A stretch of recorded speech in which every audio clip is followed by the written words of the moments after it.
हाय दोस्तों, मैं शुक्ला आपके अपने यूट्यूब चैनल लेके स्टडी नोट में एक बार फिर से आप सभी का स्वागत है। हम आपको आज बताने वाले हैं सबसे बहुत ही इम्पोर्टेंट चैप्टर जो आपका होगा मापन। ये आपके साइंस का चैप्टर होगा। इसमें आने वाले चैप्टर में मैं आपको मेजरमेंट का भाग एक वही बता रहा हूँ, जो कि सबसे महत्वपूर्ण क्लास जो चलने वाली है आपको 9th to 12th और अदर कॉम्पिटिटिव एग्ज़ाम में जो भी कॉम्पिटिटिव एग्ज़ाम के जितने भी स्टूडेंट हैं वो सारी चीज़ें इसको सीख सकते हैं। तो उनको सीखने के लिए इसमें सबसे इम्पोर्टेंट तरीके से ये है कि इनमें सारे डेरिवेशन हो रहे हैं, इनमें सारे ऑप्शनल जितने क्वेश्चन उनको मिलते हैं वहाँ पे ऑप्शनल तरीके से, तो वो उनको ये सारे क्वेश्चन यहाँ पे मिल रहे हैं। तो इसमें सभी छात्र छात्राओं के लिए इम्पोर्टेंट क्वेश्चन होगा और इम्पोर्टेंट क्वेश्चन भी बनेगा। तो आप लोग बेसिक चीज़ें से तैयार करेंगे तो इनमें से क्या होगा कि आपको आने वाले प्रतियोगी परीक्षाओं में ज़्यादा मेहनत करने की ज़रूरत नहीं होगी और डीपली उनको ज्ञान हो जाएगा। तो हमारे वीडियो को आप लोग लास्ट तक देखिए, जिससे कि आपका धैर्य और आपका पेपर अच्छे से क्रैक हो।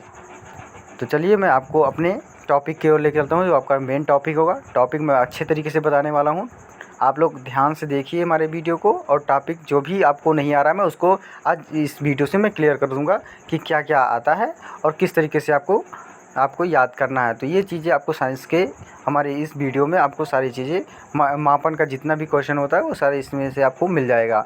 तो यहाँ से आपको अगर कंपटीशन की बात करें तो इसमें आपको 2-4 नंबर जितने भी आएंगे मापन से, तो वो सारे आपको यहीं से क्लियर हो जाएंगे। तो अब चलिए मैं आपको अपने टॉपिक की ओर लेके चलता हूँ। क्या है विज्ञान? विज्ञान क्या है? विज्ञान शब्द का संधि विच्छेद अगर की जाए तो विधन ज्ञान होता है। अतः विज्ञान का अर्थ है एक विशेष प्रकार का ज्ञान, परिष्कृत ज्ञान अथवा विशिष्ट ज्ञान। यानी कि परिष्कृत ज्ञान जो होगा अथवा विशिष्ट ज्ञान।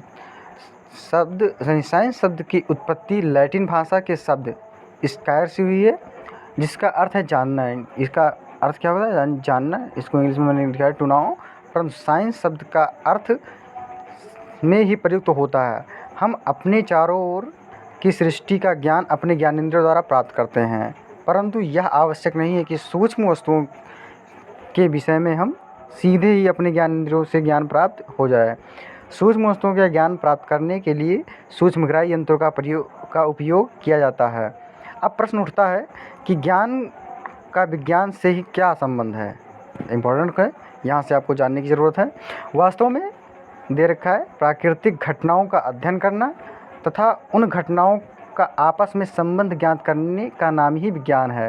मतलब जो प्राकृतिक घटना है उसका हम लोग अध्ययन करते हैं और उसके जितने भी संबंध होते हैं, मतलब आपदाएँ होती हैं, मतलब जो भी चीज़ें होती हैं, तो उसका अध्ययन करना या ज्ञात करना ही हमारा विज्ञान होता है।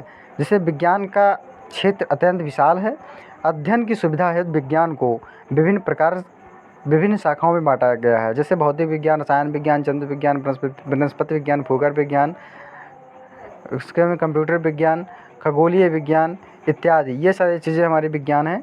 विज्ञान की इन शाखाओं को अध्ययन की सुविधा हेतु विभिन्न उपशाखाओं में बांटा गया है। जैसे जैसे मनुष्य का ज्ञान विकसित हो रहा है वैसे वैसे विज्ञान के भी नए नए क्षेत्र विकसित हो रहे हैं। अतः स्पष्ट है कि मनुष्य का ज्ञान का विज्ञान से घनिष्ठ संबंध है। मतलब इससे स्पष्ट हो गया है कि अगर विज्ञान है तो जो विज्ञान है वो मनुष्य के ज्ञान से ही प्रख्यात है।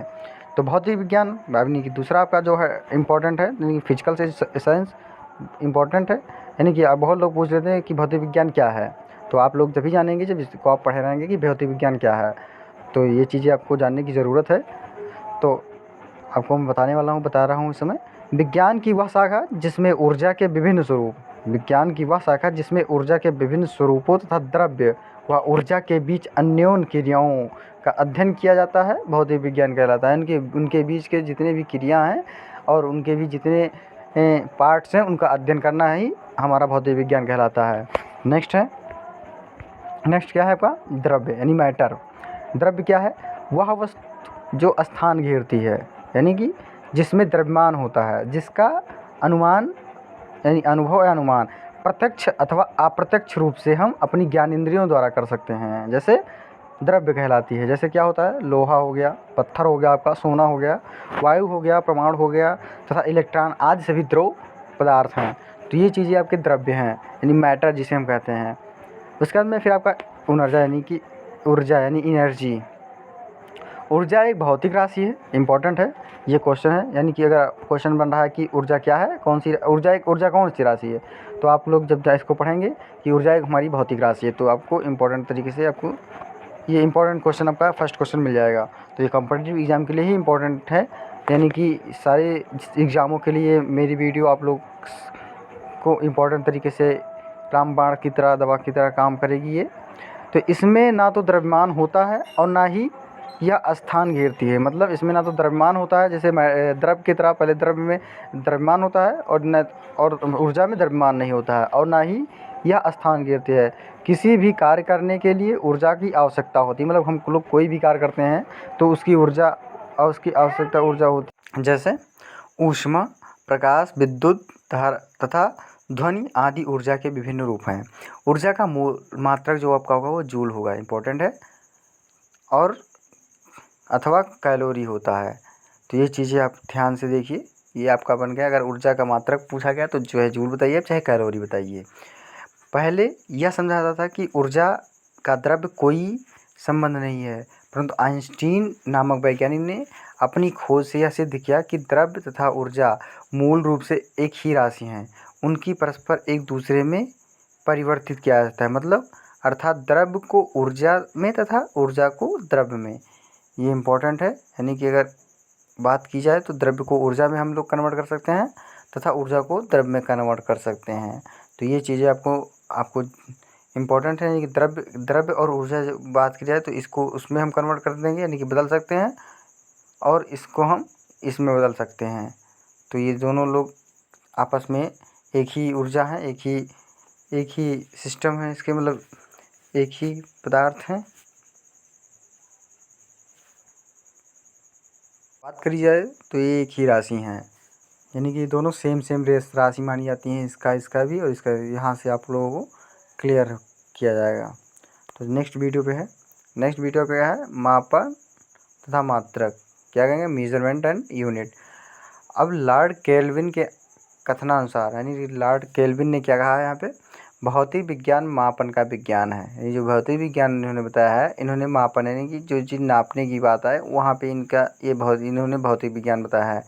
क्या बताया है इसके आगे, किसी भी व्यवहारिक अनुभव यानी फीलिंग को संख्याओं के पदों में व्यक्त करना आवश्यक है। जैसे यदि हम दो लगभग एक जैसी गेंदें दे दी जाए, तब उनमें कौन सी गेंद अधिक बड़ी है यह अनुमान लगाना एक कठिन कार्य है।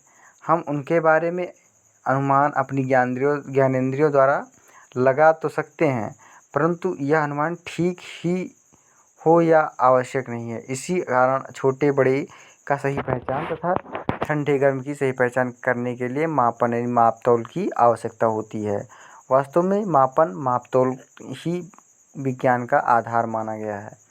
ठीक है, वे सभी राशियाँ जिन्हें एक संख्या द्वारा व्यक्त किया जा सकता है, अतः प्रत्यक्ष रूप से मापा जा सकता है, तो उन्हें हम क्या कहेंगे दोस्तों, भौतिक राशियाँ कहलाती हैं। जैसे अब इम्पोर्टेंट भौतिक राशियाँ कौन कौन सी हैं, जैसे लंबाई हो गया, द्रव्यमान हो गया, ताप हो गया, समय हो गया तथा भौतिक आदि, ये भौतिक राशियाँ हैं। किसी भी भौतिक राशि की माप ज्ञात करने के लिए उसी प्रकार की राशि की एक निश्चित परिमाण का मानक यानी स्टैंडर्ड मानकर और उस भौतिक राशि को इस मानक के पदों में व्यक्त करते हैं। इस मानक का मात्रक क्या कहते हैं दोस्तों, यूनिट कहते हैं। मानक का मात्रक यूनिट कहते हैं। यदि किसी दी गई भौतिक राशि को उसके मात्रक से तुलना करना मापन कहलाता है। किसी राशि की माप को व्यक्त करने के लिए निम्नलिखित दो बातों को हम लोग ध्यान में रखते हैं, दो बातों का ज्ञान रखना आवश्यक होता है। मतलब मात्रक और संख्यात्मक मान। मात्रक आपका क्या दोस्तों क्या है, मात्रक है जिसमें वह भौतिक राशि मापी जाती है, तथा संख्यात्मक मान क्या होगा, जो उसे भौतिक राशि के परिमाण को प्रदर्शित करता है, यानी कि राशि परिमाण यानी कि दिशा को प्रदर्शित करता है, जिससे यह प्रकट होता है कि उस राशि में उसका मात्रक कितनी बार सम्मिलित हुआ है।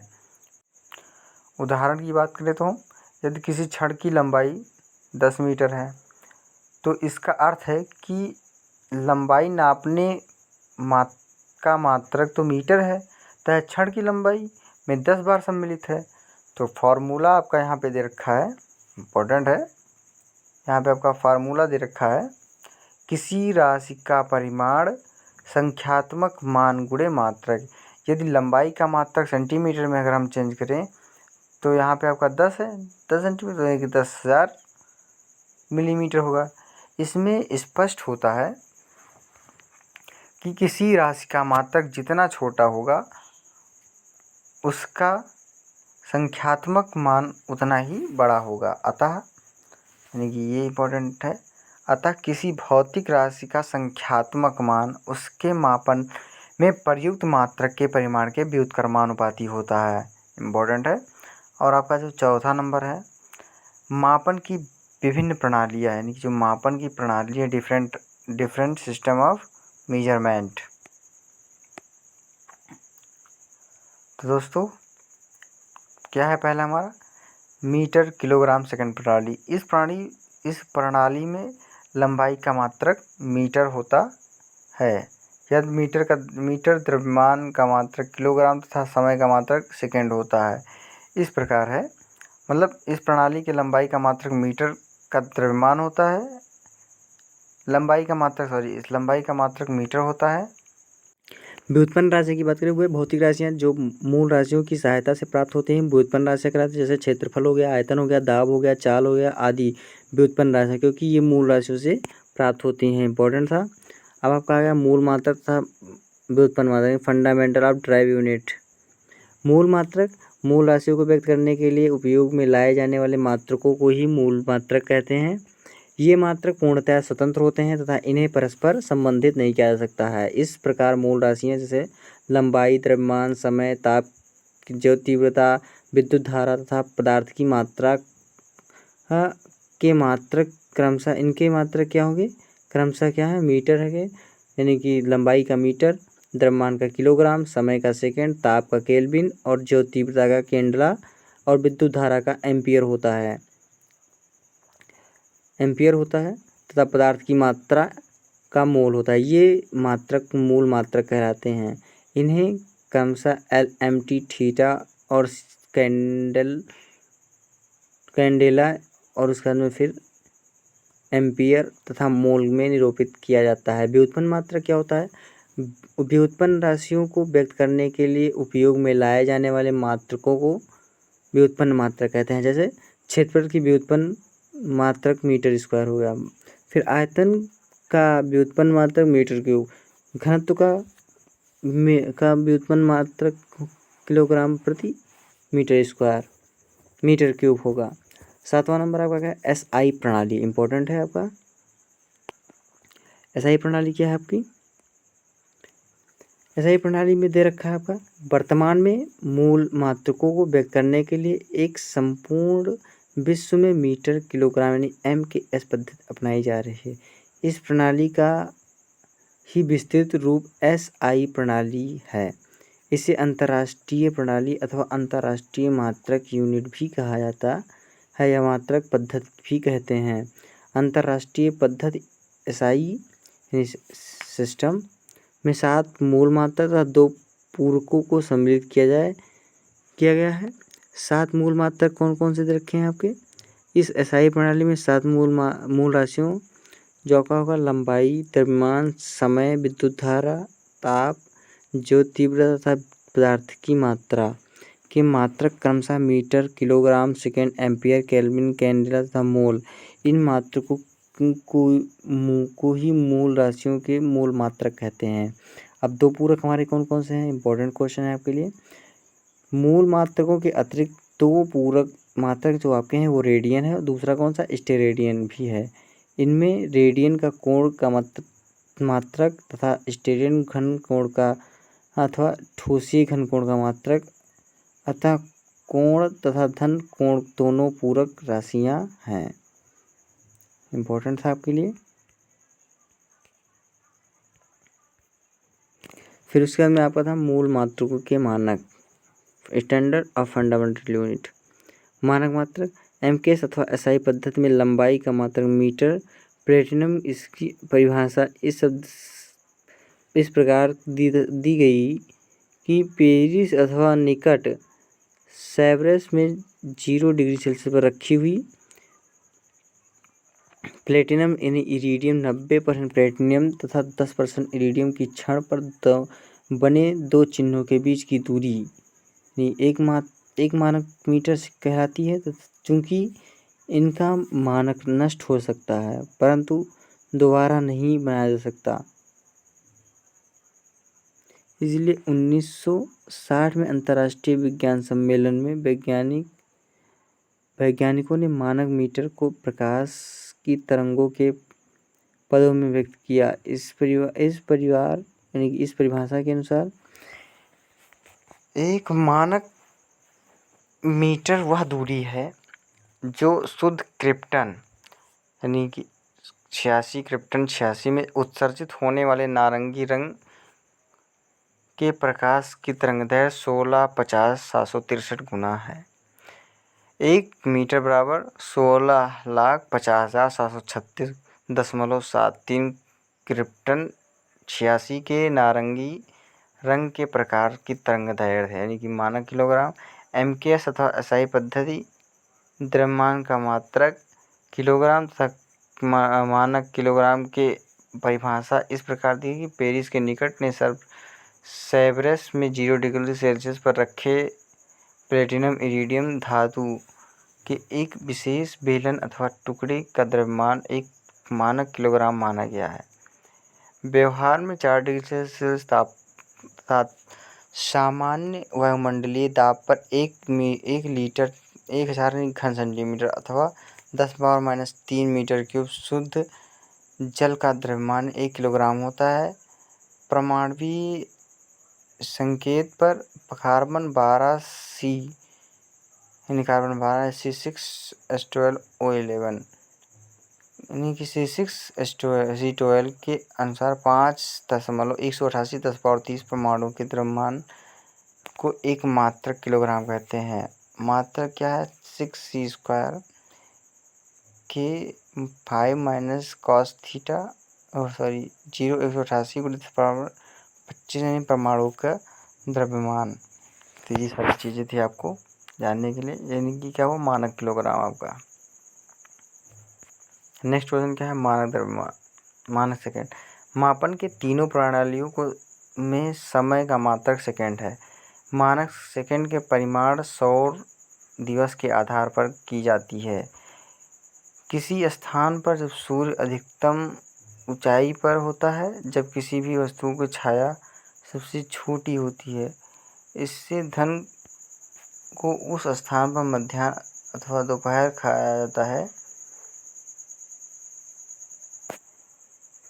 स्थान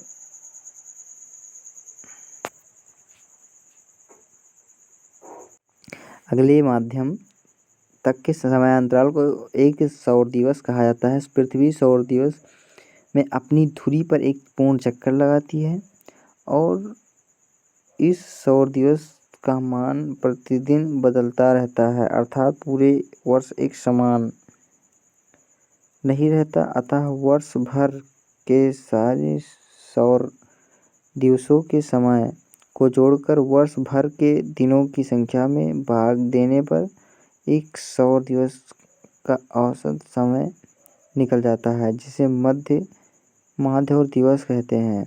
अतः एक वर्ष के सभी सौर दिवसों का औसत मान क्या होगा दोस्तों? माध्य सौर दिवस कहते हैं। अतः एक वर्ष के सभी सौर दिवसों का औसत मान मध्य सौर दिवस कहलाता है। मध्य सौर दिवस का 86वां भाग 1 सेकंड कहलाता है। 1 सेकंड यानी 1/86,000 माध्य इम्पोर्टेंट था। और एक सौर दिवस एक दिन में 24 घंटे, 1 घंटे में 60 मिनट तथा 1 मिनट में 60 सेकंड होती हैं। अतः माध्य और दिवस में 24 × 60 × 60 86,400 सेकंड होते हैं। तो ये हमारे क्या होते? मानक सेकंड हो गए भाई साहब, जानने के लिए आपको इम्पोर्टेंट था। क्योंकि पृथ्वी सूर्य के चारों ओर एक चक्कर एक वर्ष पूरा करती है तथा पूरे वर्ष का समयमान कुछ बदलता रहता है। अतः सन 1960 में अंतर्राष्ट्रीय विज्ञान सम्मेलन में वैज्ञानिकों द्वारा समय के मात्रक मानक सेकंड की परिभाषा सायन यानी जो टॉपिकल ईयर होगा आपका 1900 के आधार पर मानकर दी गई है। सायन वर्ष 1900 सूर्य विषुव यानी वर्नल इक्विनॉक्स कहते हैं। सन 1900 उसी बिंदु तक आने में लगा समय। अतः 1 सेकंड 19वें सायन वर्ष यानी कि 3,15,56,925 97वां भाग। तो ये चीज़ें थी आपकी। अर्थात 1 सेकंड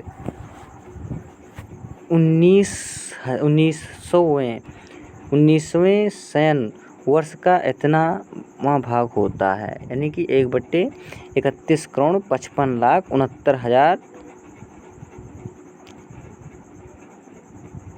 97वां भाग। सेकंड नंबर आपका क्या है?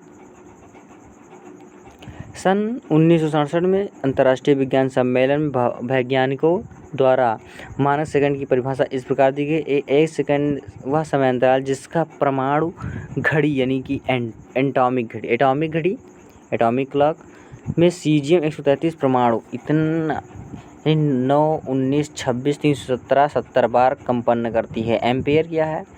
एमकेएस अथवा एसआई पद्धति में विद्युत धारा का मात्रक एम्पियर ही होता है।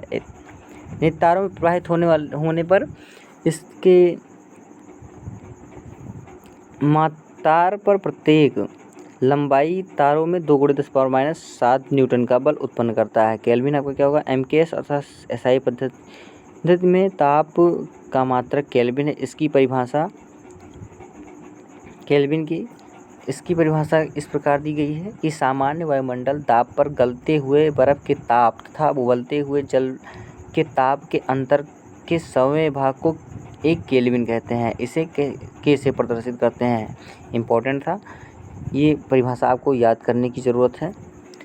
इम्पोर्टेंट यानी कि पेपर में आता है आप ज़्यादातर। इसमें से एमकेएस तथा एसआई पद्धति में प्रकाश स्रोत की जो तीव्रता का मात्रक कैंडेला है, इसकी परिभाषा इस प्रकार दी गई है कि एक कैंडेला मानक प्रकाश स्रोत के खुले हुए 1 सेंटीमीटर स्क्वायर क्षेत्रफल की जो तीव्रता के 101/60वें भाग के बराबर होता है, जबकि प्रकाश से स्रोत का ताप प्लेटिनम के गलनांक के बराबर हो। अब आपका है मोल क्या है? एमकेएस तथा एसआई पद्धति का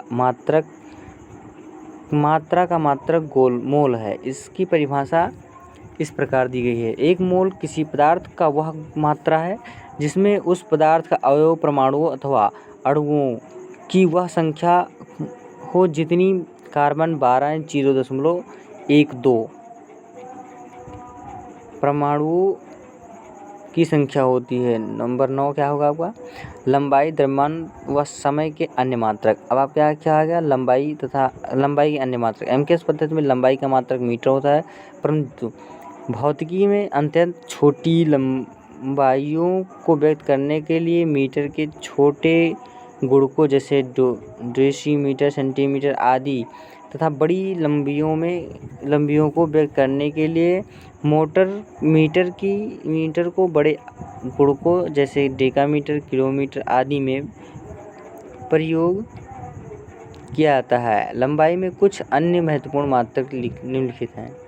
माइक्रोन, यह अत्यंत छोटी दूरी अर्थात लंबाई नापने का एक बहुत छोटा मात्रक है। इसके द्वारा अति सूक्ष्म जीवाणुओं के आकार को व्यक्त करते हैं। इसको हम म्यू से प्रदर्शित करते हैं तथा इसे हम क्या कहेंगे दोस्तों? माइक्रोमीटर भी कहते हैं। 1 माइक्रोन यानी कि माइक्रोन कहेंगे तो माइक्रोमीटर होगा।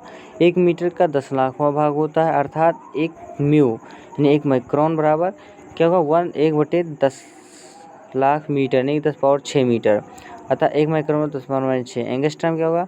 यह दूरी अथवा लंबाई नापने का काम का माइक्रोन से भी छोटा मात्रक है। इससे द्वारा प्रकाश के तरंगदैर्घ्य को तथा परमाणु व नाभिक के आधार को व्यक्त करते हैं। इसे एंगस्ट्रॉम से प्रदर्शित करते हैं। यानी कि क्या देगा, 1 एंगस्ट्रॉम 1 माइक्रोन का 10,000वां भाग होता है, अतः नहीं 1 मीटर का 10 अरबवां भाग होता है। क्या होगा दोस्तों, दे रखा है यहाँ पे, दे रखा है अतः 1 एंगस्ट्रॉम बराबर 1/10,000 माइक्रोन है। 10⁻⁴ माइक्रोन हो और 10⁻⁴, 10⁻⁷, 10⁻⁻10 आंसर ही आपको होगा। अगर हमारे वीडियो को आप लोग को अच्छे लगे तो लाइक और सब्सक्राइब कीजिए। इसी के साथ मैं इजाज़त ले रहा हूँ, बहुत बहुत धन्यवाद। और एक बात आपको नोट में बता दूं कि ये वीडियो का जो सेकंड पार्ट है वो आने वाले वीडियो में आपको अपलोड करवा दूंगा। इसी के साथ मैं दोस्तों आपसे अलविदा ले रहा हूँ। जय हिंद।